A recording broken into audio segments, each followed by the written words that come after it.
everyone, it's Calvin here, and welcome to my channel, Everyday Backpacker.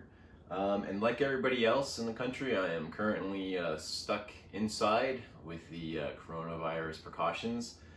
So I decided to kind of take an opportunity to use this time to share a little bit about what I normally carry in my pack for a weekend trip. I actually got this idea from one of my favorite channels, As a Crow Flies Hiking. He did this kind of a video and I thought it was a great idea, so I figured, well, might as well follow suit. It is that time of the year and we're all kind of getting ready. So yeah, this is basically my kind of a basic setup. A couple disclaimers. I am not an ultralighter by any stretch of the imagination, though I do have quite a bit of ultralight gear. And yeah, this is the stuff that works for me. A lot of people use lots of different gear. I'm not endorsing any of the gear or anything like that. I'm certainly not sponsored by anyone. This is just what currently I've found works great for me. Every season it seems like it changes a little bit. It's one of the pitfalls of working in the outdoor retail industry is you're constantly finding new stuff to spend your money on. But right now this is what I'm kind of currently set with. My pack itself is a Osprey EXO 58 liter. Although mine is a large torso, it's actually closer to 62 liters. It's been a great pack. I really love it. It has a nice air mesh back. It's a very basic pack, so there's not a lot of features to it, which is great for me, but it's definitely helped me get through quite a few trips so far. So definitely a great pack. On the outside of the pack, in the main mesh compartment here, I have my camp shoes, which at this time are just a pair of Teva sandals. That's probably going to change because these straps do get wet and they kind of stay wet. So not a big fan of that. Then also I have my poop kit. This is just where I store all the stuff to make my cat holes so I can practice leave no trace. There's toilet paper and an extra Ziploc baggie to pack out my toilet paper because yes, I do practice that. And then of course the deuce of spades shovel there to dig the hole.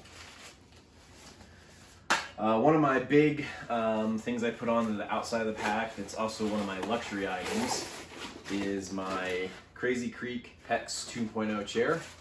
A lot of people like to use just the little pads to sit on, which are great, but I like to have the option of being able to recline. So this chair is great for around the camp. The buckles on the sides also release, so I can use it as just a mat to lay down flat and elevate my feet while I'm at lunch, things like that.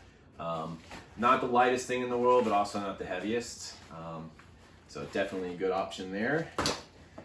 I do have two Nalgene water bottles. Yes, I am still one of the Nalgene holdouts. I have not switched over to smart water bottles. My hiking partner, Jay, likes to kind of give me grief over that. But these are the lighter weight ones that they make. They're a narrow mouth. And yeah, I like my Nalgenes. I will probably continue to use my Nalgenes. Don't judge me. And there's two of those, one on each side.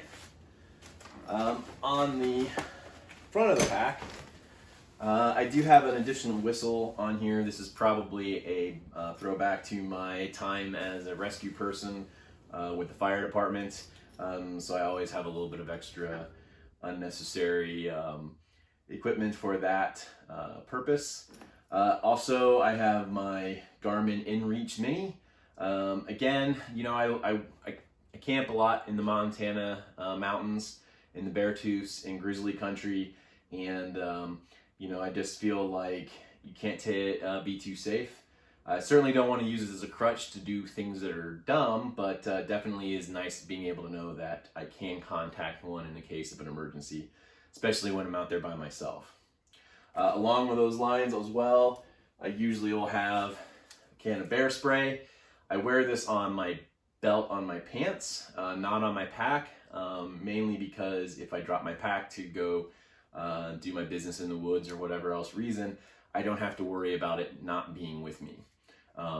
So this is pretty much with me at all times, and pretty much anytime I'm out hiking, even in the winter time, because There are a variety of animals out there that this can work on, not just bears. To be honest with you, even in grizzly country, I'm more worried about moose. And so it's always nice to be able to have that level of protection with you. I also carry a pair of leaky Z-folding poles. These are nice cork gripped, lightweight, and pretty durable. These are aluminum. They're not carbon fiber. They're a little heavier than some, but again, they do the job pretty well. These were replacements because the poles that I had for a really long time, you might remember last year, were eaten by a porcupine. It wasn't a marmot, it was a porcupine. I've added a couple of extra pockets to my pack. One of them is a Gossamer Gear hip pocket. The other is a very old, no longer made outdoor research possum pocket, which I keep my cell phone in. I just ordered a second pouch from Gossamer Gear, so this guy is gonna go to the retirement bin, unfortunately. But I do currently use this. And right now inside of it is my newest piece of gear, and the one I'm kind of the most excited for with the channel here, excuse me, is GoPro 8. And it lives on a mini UltraPod tripod. I can use obviously a tripod for its intended purpose, but it also makes a really good handle for using a camera. So this is going to come in a lot of handy here as the channel kind of continues to grow. The quality is going to be a lot better than it was. The biggest reason I went with this is it has image stabilization, which my cell phone doesn't. So now when I'm talking to the camera or walking down the trail, you guys won't be getting sick from all the different bouncing up and down. And so that's pretty much all on the outside. On the inside, there is an upper compartment here.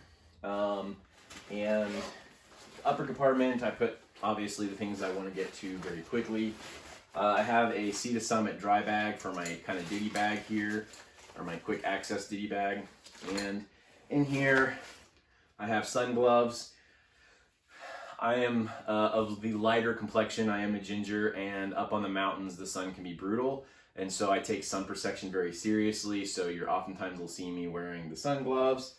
You probably will see me either with a hooded shirt or a chamois. I do like to take a chamois with me every once in a while.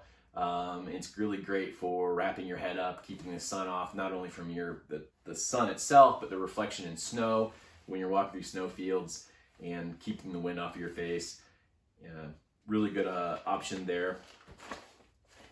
I also have various things in here like notepad, sunscreen, pen, things like that. A new pack towel, nano towel. So comes in a nice little storage container, and it's just an ultralight towel, not very big. It snaps into its pouch there, so I can hang it in the pack and let it dry. Kind of a nice little option there. And then of course a repair kit, just your standard repair patches, a little Leatherman tool, some things like that. So again, those are just some items to kind of keep it local at quick hand. Headlamp, my Petzl Reactic Plus. This thing is kind of overkill. I always said I would do a video on it, but it has a lot of really intense features to it, most of which I don't use on a backpacking trip, but it's about 350 lumens, extremely bright. And it has some nice features. For instance, it reacts to what you're holding in front of it. So if you're looking down the trail and you need to look at a map, you don't blind yourself with the reflection because it automatically dims the light, which is kind of a neat feature. Although if you're half asleep and you're just trying to find something in your tent and it does that and you start thinking your battery's dying. It also does have a rechargeable battery. Several of the items that I have rechargeable batteries. And so I carry, I'll show you something here a little bit later that I carry for that. I am a die-hard map and compass carrier. I always try to take a map and a compass with me where I'm going. I do use some electronic navigations, but electronics fail, batteries die, phones take dives in streams, whatever else. So having a backup is kind of important, in my opinion. Let me know what you think in the thoughts below. Underneath here, there's another little pocket, and in this pocket, I carry my water purification or filtration system. which in this case is a Sawyer squeeze, which I also do bring the plunger with me on some trips, just in case. And then I have a Knock bag that I use to filter into my Nalgene bottles. So obviously cannot screw my filter on top of the bottle, so I fill this up with water, put the filter on the end, and it has a nice big opening at the top to make it easier, and just squeeze it down into the Nalgene bottles. Additionally, if I need to carry extra water, this has a 2-liter capacity, and I can fill this up with untreated water and just treat it as needed. All right, and now into the main compartment. All right, the first thing I have in here is my puffy. The puffy, obviously the temperatures in the mountains can plummet pretty quickly. Even in the summer, it's not uncommon for this hoodie to be worn in camp after getting off the trail. And this one that I have is a Patagonia, that's a cardinal sin there, Nano Puff hoodie pullover. So it is not a full zip, it has a 3/4 zip with a kangaroo pocket in the front. And this thing is amazingly warm. I was kind of worried that it wasn't going to get the job done, but it has not failed me once. So definitely with a good layering system, this is definitely going to keep you warm on those cold bear-tooth nights. Along those lines, I also almost always have a light weight cap. Great for sleeping in as well as around camp when the temperatures start to drop. This is an Outdoor Research lightweight skull cap there. Pair of lightweight gloves, almost always needed on a trip. Growing up in Ohio, we very rarely needed gloves in the summertime. Not the case here up in the mountains, so definitely good to have those around. And also, I will carry a buff. Buffs are great, multi-use. They can be cover your head, cover your neck, cover your face. You can use them to take your pot off of the fire, and they weigh almost nothing. And then my raincoat is an Outdoor Research Helium 2. Very lightweight, very compact, not a lot of pockets or anything on it, but again, it's usually only out for really heavy rain. I've gotten to the point now where it was just a light drizzle, you end up getting more wet from sweat anyways, so oftentimes won't even bother with it. But definitely need to have that along. I also have rain pants, but in preparing for this, I forgot to throw them into the pack. So, but yeah, rain pants don't get used as often. This may come as a shock, but I do use a pre-filled first aid kit. In this case, it is a Adventure Medical Kits 0.5 ultralight first aid kit. I do this because I have a really bad habit of overpacking my first aid kits. As a former paramedic, I feel like I'm preparing for every eventuality, and my old first aid kit was massive and I almost used nothing out of it. So I have been kind of going with just some really standard lightweight first aid kits just to kind of fill that niche. Even then, usually it's just blister stuff that I'm using for that. My food bag, which is empty right now, is a Sea to Summit dry bag, lightweight dry bag. And inside of it, I do have a couple of standard features other than just food. I use this bag because we obviously bear bag quite a bit up here. So it's a little bit more durable than your, other average lightweight food sacks, and also has an easier way to attach for the bear line. But inside here, there is also going to be 50 feet or so of paracord to put the stuff up into the tree.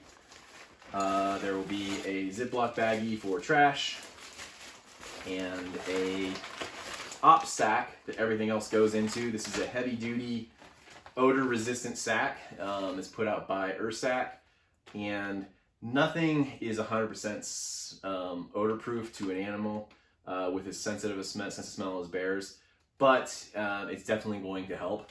And again, it just kind of contains everything. Don't have to worry about leaks or anything like that. So yes, all of that'll go inside of that, which then will go inside the bear bag, and just keeps everything as safe as possible here in grizzly country. This is my battery pack and my charging cables. As I said, my headlamp is rechargeable, my inReach is rechargeable, my GoPro is rechargeable, my cell phone is rechargeable. And so as silly as it seems for a weekend, I do carry a battery pack just to be on the safe side. Nothing worse than being halfway through a trip and then having your camera die out on you, and then you have to put in filler stuff or not do a video at all. My cook set is a titanium MSR Titan tea kettle. Inside of here, a Bic lighter. I like the Bic lighters because even if they run out of fuel, the spark on them will still ignite your stove. This is a Sea to Summit mug. They do make a smaller one called a cup, but it's measured on the inside, and again works really well for getting the right amount of water into your meals, and then that ever so important cup of coffee in the morning. And then I will usually carry my fuel canister inside here. This will fit both the small and the medium fuel canisters all inside of it.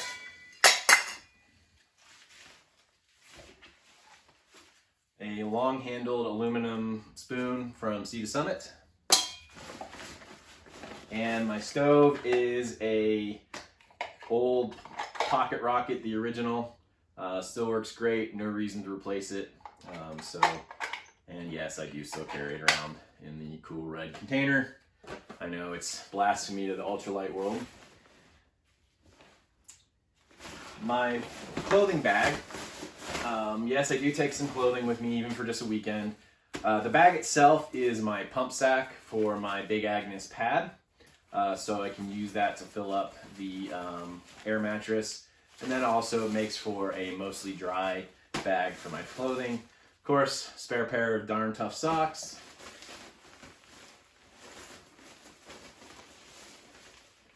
I usually carry a set of long underwear, usually to sleep in. Not only is it more comfortable, but it also kind of protects your sleeping bag for a little bit so you don't have to wash it as often. And then also merino wool mountain hardware long sleeve shirt for sleeping in. Just really comfortable, doesn't stink. Nice to be able to change out of your stinky clothes at the end of the day. Just don't eat in it. Let's see. One thing that a lot of male hikers don't really talk about is their underwear, but I do have a spare pair of underwear in here. Don't worry, they're clean. And I absolutely love the Saxx brand underwear. I won't go into all the gory details, but guys, seriously, check out this underwear. It's super comfortable, super supportive, and yeah, I won't ever wear anything else. And then of course you have that wonderfully fashionable red underwear, in case you guys are wondering. And then Midlayer. In this case, it's just a quarter zip Capilene mid-weight. Again, this is just to throw on as a part of the layering system. So if I don't need to put on the puffy, but I am a little bit chilly, I can throw this on over my base layer. My tent is a Fly Creek 2-person high volume ultralight by Big Agnes. And it's stuck on my pack now, of course. I did replace the main stuff sack so that I could get a little bit more compact, and then the poles themselves are outside of the main pack. This tent has been great. I still definitely use a tent. It definitely comes in handy with the double wall design. It can get very buggy up there. It can get very windy. It can get very wet, and this tent has been a champ. It is a 2-person tent. It is a 1 Kalman tent. It is definitely not very spacious, but it has withstood everything thrown at it, and it weighs just under 2 pounds. So definitely a good investment there. My pad, I don't store in any of the roll-up bags, mainly because in the morning I can't really get them into them anyways. But I do use an AXL Air by Big Agnes. This is a cold sleeping pad, I'm not gonna lie. If you're looking for something that's a little bit warmer, this pad may not be it, but it is really lightweight, pretty durable. I've had really great luck with the Big Agnes pads. It's very comfortable as long as it doesn't get too cold out. So it's been a really great purchase. I think I've talked about this in the past. And then another one of my luxury items is a Sea to Summit Aero Ultralight pillow, which has a nice one-way valve. Never thought in a million years I'd use a pillow until I got one, and now I won't ever go anywhere without it. And then last but not least, I have my sleeping bag, which is stored in a Sea to Summit Event compression bag. So this is a dry compression bag. The Event material allows the air out so you can compress it, but otherwise it's completely waterproof. I am a little paranoid about my sleeping bag getting wet. I can't stand it. I know it will happen eventually, but I'm going to do everything I can to prevent it. And so I do store my sleeping bag in here. And then my sleeping bag is the Western Mountaineering Alpenlight 20 degree bag. It's a true rated 20 degree. And it, again, weighs about 1.5 pounds, 2 pounds or so, depending. I have to get the long because I'm 6'1", so I always have a lot of extra space in the bottom. But yeah, that one has definitely been the best sleeping bag I've ever owned, and I highly recommend that brand. And that's it. The only other things I carry with me typically are going to be a wide-brimmed hat, as you've probably seen in the videos, because again, ginger skin. And I also now have the Garmin Instinct watch to use. There's going to be a couple other things that'll be getting in here new soon, but that is generally speaking what I take out with me. Thanks for sticking around. May not have been the most exciting trip or video, but yeah, that's what I carry. What are some things that have gotten you through on trips? Let me know in the comments below. Any suggestions you might have. Keep it nice though. We're all respectful here, and there's no reason to call somebody out on gear because, come on, there's lots of different gear out there. And just because it doesn't work for you doesn't mean it's not going to work for someone else. Hopefully here soon this whole thing will clear up. We'll be able to get out on the trail and do some fun stuff, make some more videos. And other than that, keep hiking.